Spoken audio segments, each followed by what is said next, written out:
শুরু হলো মাধ্যমিক স্কুল সার্টিফিকেট এসএসসি ও সমমানের পরীক্ষা।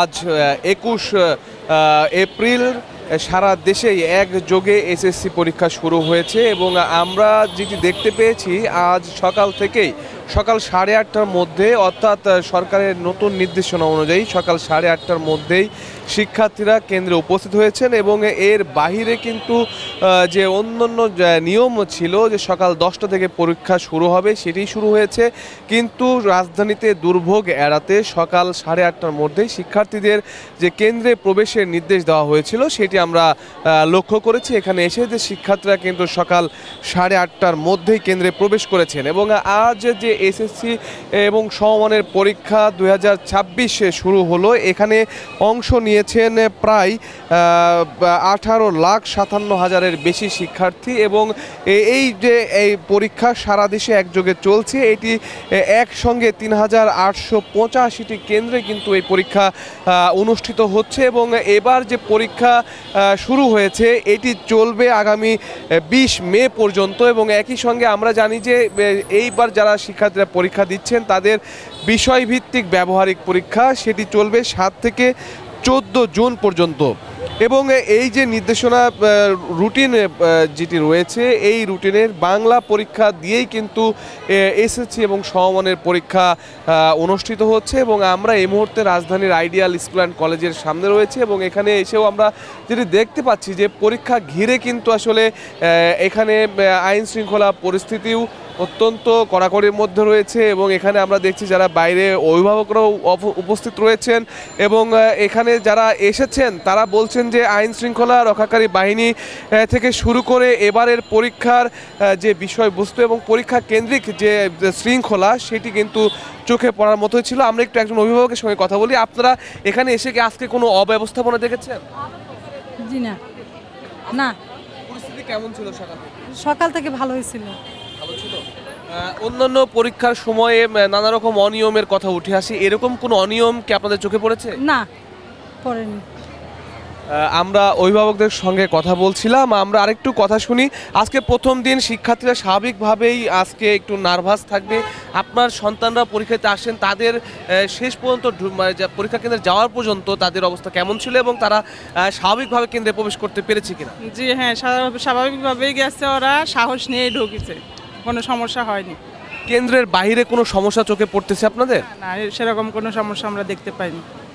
নানান সময়ে নকল থেকে শুরু করে প্রশ্ন ফাঁস এই বিষয়গুলো সামনে আসে, এবার এখানে বসে এরকম কিছু চোখে পড়েছে আপনাদের? না, এরকম আমরা কিছুই দেখিনি, স্বাভাবিকভাবে চলছে পরিস্থিতি। আমরা আসলে এখানে যারা অভিভাবক বসে আছেন তাদের সঙ্গে কথা বলছিলাম, তাদের সন্তানরাই কিন্তু আজকে এখানে পরীক্ষা দিচ্ছেন এবং সারা দেশে আমরা বলছিলাম যে 18,57,000-এর বেশি শিক্ষার্থী আজকে এসএসসি পরীক্ষায় অংশগ্রহণ করেছেন এবং এই যে শিক্ষার্থীরা পরীক্ষা দিচ্ছেন এটি সারা দেশের 3,885টি কেন্দ্রে একসঙ্গেই কিন্তু অনুষ্ঠিত হচ্ছে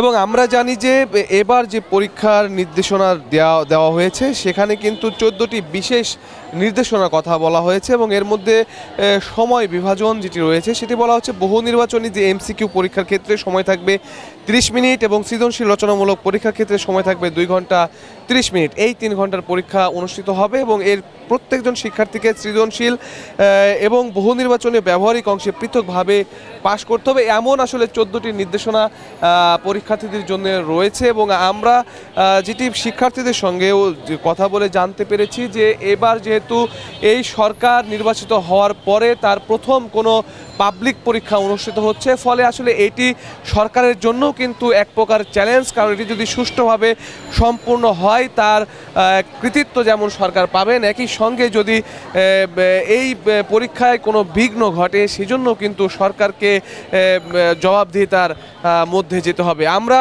আরও কিছু অভিভাবকের সঙ্গে কথা বলি, আমরা একটু জানতে চাই যে আপনাদের যারা সন্তানরা পরীক্ষা দিতে গিয়েছেন তারা ঠিকভাবে কেন্দ্রে যেতে পেরেছেন কি? জি আলহামদুলিল্লাহ। এখানে এসে কোনো অনিয়ম বিশৃঙ্খলা চোখে পড়ছে আপনার? না, আমরা পাচ্ছি না। পরিস্থিতি কেমন দেখে কি মনে হচ্ছে? পরিস্থিতি ভালোই মনে হইতেছে। এখন পর্যন্ত যে পরিস্থিতি আছে আপনার কাছে কি মনে হয় যে শিক্ষার্থীরা খুব ভালোভাবে পরীক্ষা দিয়ে বের হতে পারবেন? এখন পরিস্থিতি অনুযায়ী মনে হইতেছে ভালোই ভাবি ওরা সফল হতে পারবে ইনশাল্লাহ। পরীক্ষার আগে শিক্ষার্থী এবং অভিভাবক উভয়ই চিন্তার মধ্যে থাকেন। এবারও আমরা দেখছি যে এই সরকারের প্রথম পরীক্ষা, পাবলিক পরীক্ষা, স্বাভাবিকভাবে ওরা পরীক্ষা দিয়ে না বের হওয়া পর্যন্ত বোঝা যাচ্ছে না প্রশ্ন কেমন হচ্ছে। এটা নিয়ে আসলে আপনারা কেমন চিন্তিত? হ্যাঁ, আমরা তো গার্জিয়ান হিসেবে চিন্তিত আছি, বাচ্চারাও চিন্তিত। আর পরীক্ষার পরে বলতে পারবো যে ভালো মন্দটা। জি।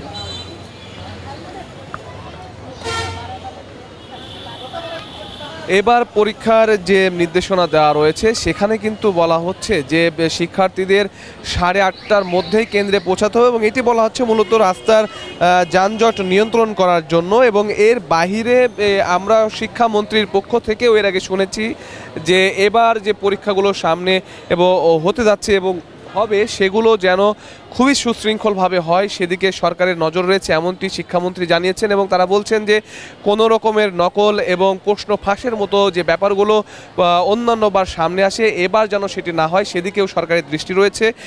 তো আমরা এই মুহূর্তে রাজধানীর আইডিয়াল স্কুল অ্যান্ড কলেজের সামনে অবস্থান করছি এবং আমরা এখান থেকে আমরা রাজধানীর আরও কয়েকটি কেন্দ্রে গিয়েছি এবং সেখানেও আমরা শিক্ষার্থী এবং অভিভাবকের সঙ্গে কথা বলার চেষ্টা করেছি। তারা আমাদের যেটি বলেছেন যে এখন পর্যন্ত পরীক্ষার কেন্দ্রের পরিবেশ তাদের কাছে মনে হচ্ছে যে ঠিকই রয়েছে, তবে শিক্ষার্থীরা পরীক্ষা কেন্দ্র থেকে বের হলে তখন আসলে বোঝা যাবে যে প্রশ্ন কেমন হলো এবং পরীক্ষার পরিবেশ আদতে কেমন ছিল, তখনই আসলে বাস্তব চিত্রটা আমরা দেখতে পাবো। সেই পর্যন্ত আমরা এখানে অবস্থান করছি, আমাদের সঙ্গে যুক্ত থাকুন।